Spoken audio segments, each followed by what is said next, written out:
ISKCON temple ಮತ್ತು K block ಒಂದು ರೋಡಲ್ಲಿ ಗಿಡಗಳಿಲ್ಲ. ಈ ಭಾಗದಲ್ಲಿ ನಮ್ಮ ಇವತ್ತು ಇಲ್ಲಿ ಗಿಡ ಹಾಕ್ಸೋದಕ್ಕೆ ಎಲ್ಲ ಸಿದ್ಧತೆಗಳನ್ನ ನಾಡಿದ್ದು ಅಂದರೆ 19 ಗುರುವಾರ ಬೆಳಗ್ಗೆ 9:30 ಗಂಟೆಗೆ ಗಿಡಗಳನ್ನ ಹಾಕ್ತಾಯಿದ್ದೀವಿ. ಇದು ನಿಮ್ಮ ಅಚ್ಚುಮೆಚ್ಚಿನ ನಾಯಕರು ಆದ ಹಸಿರು ಮೈಸೂರು ಲಕ್ಷ ವೃಕ್ಷ ರೂವಾರಿಗಳಾದ ನಮ್ಮ ರಾಜೀವಣ್ಣನವರ ಹುಟ್ಟುಹಬ್ಬದ ಪ್ರಯುಕ್ತ ಗಿಡಗಳನ್ನ ಹಾಕ್ಸೋದಕ್ಕೆ ಇವತ್ತು ಇಲ್ಲಿ ಸಿದ್ಧತೆಗಳನ್ನ ಮಾಡ್ತಾಯಿದ್ದೀವಿ. ಇಲ್ಲಿ ಇರ್ತಕ್ಕಂಥ ನಮ್ಮ ಮಂಜಣ್ಣನವರು, ಅಣ್ಣ ತಮ್ಮ ಹೆಸರು? ಸಿದ್ದರಾಜಣ್ಣ ನಾಯ್ಕ ಅವರು, ವಿಜಯ್ ಕುಮಾರ್ ಅಣ್ಣ ತಮ್ಮ ಹೆಸರಣ್ಣ? ಅಚ್ಯುತಣ್ಣ ಅಣ್ಣ ತಮ್ಮ ಸಿದ್ದಣ್ಣ, ಜಯರಾಜಣ್ಣ ತಮ್ಮ ಹೆಸರಣ್ಣ? ರಾಜಣ್ಣ ಅವರು. ಎಲ್ಲರೂ ಇಲ್ಲಿ ಸ್ಥಳೀಕರು ಚಿನ್ನಗಿರಿ ಕೊಪ್ಪಲು ಇರ್ತಕ್ಕಂಥ ಎಲ್ಲರೂ ಈ ಗಿಡ ಹಾಕೋದಕ್ಕೆ ಎಲ್ಲರೂ ಕೈ ಜೋಡಿಸಿದ್ದಾರೆ.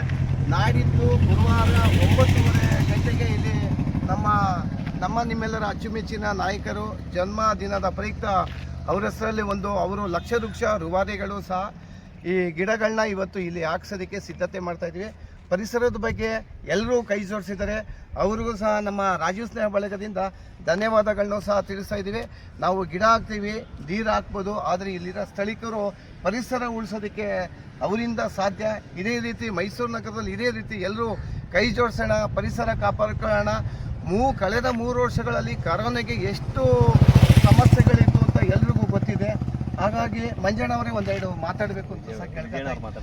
ವಿಜಯಣ್ಣ ಮಾತಾಡಿ, ತಾವು ಪರಿಸರದ ಬಗ್ಗೆ ಮಾತಾಡಿ. ಈಗ ಮರ ಗಿಡಗಳು ನೆಡೋದ್ರಿಂದ ತುಂಬ ಗಾಳಿ ವಾತಾವರಣಗಳು ಮತ್ತು ಜನಗಳಿಗೆ ಒಳ್ಳೆಯ ಪರಿಣಾಮಗಳು ಬೀರೋದ್ರಿಂದ ಈ ಸಸಿ ನೆಡುವ ಕಾರ್ಯಕ್ರಮ ರಾಜೀವಣ್ಣವರು ಮಾಡ್ತಾ ಇರೋ ಪ್ರಯತ್ನ ತುಂಬ ಒಳ್ಳೆಯದಾಗಿದೆ. ಅದರಿಂದ ರಾಜೀವಣ್ಣವ್ರಿಗೆ ಧನ್ಯವಾದಗಳನ್ನ ತಿಳಿಸ್ತೀನಿ. ದಯವಿಟ್ಟು ತಾವೆಲ್ಲರೂ ನಾಡಿದ್ದು ಬೆಳಗ್ಗೆ 9:00 ಕೈ ಜೋಡಿಸಿ ಇದು ಎಲ್ಲ ಥರ ಸಿದ್ಧತೆ ತಾವು ಸಹ ನಮ್ಮ ಜೊತೆಗಿದ್ದೀರಾ. ಗಿಡ ಹಾಕೋದಕ್ಕೆ ನಾವಲ್ಲ ನೀವಲ್ಲ, ಎಲ್ಲರೂ ಈ ಥರ ಕೈ ಜೋಡಿಸಿದ್ರೆ ಪರಿಸರವನ್ನು ಕಾಪಾಡ್ಕೋಬೋದು, ತಮ್ಮ ಕುಟುಂಬದವರಿಗೆ ಆರೋಗ್ಯವೂ ಸಹ ಸಿಗುತ್ತೆ ಅಂತ ಹೇಳ್ತಾ ಎಲ್ಲರೂ ಕೈ ಜೋಡಿಸೋದಕ್ಕೆ ತಮ್ಮೆಲ್ಲರಿಗೂ ವಂದನೆಗಳನ್ನ ನಮ್ಮ ರಾಜೀವ್ ಸ್ನೇಹ ಬಳಗದ ಪರವಾಗಿ ತಿಳಿಸ್ತಾ ಇದ್ವಿ. ವಂದನೆಗಳು ಅಣ್ಣ.